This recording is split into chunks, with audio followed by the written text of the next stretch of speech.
But one bit of advice, if someone is setting up their own charity, we were really helped by the person who set it up 20 years ago, the lawyer, saying your first object, you can say something like education if you want, but then we have an object, something like our objectives are to do anything that is charitable within the meaning of the charitable act.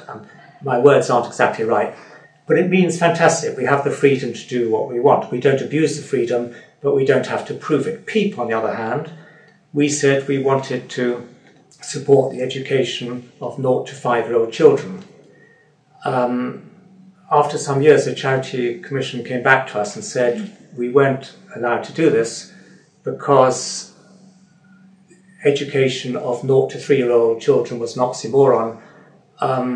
They were too young to have education. And it became quite serious.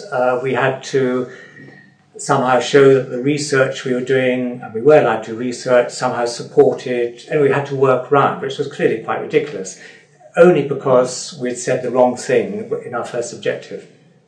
I'm pleased to say that PEEP, I doubt the same would happen now, and since then our engagements with the Charity Commission have been only positive. But PEEP was one of the groups that persuaded the government to think of early years education as being 0 to 8, rather than 3 to 7 or 3 to 8.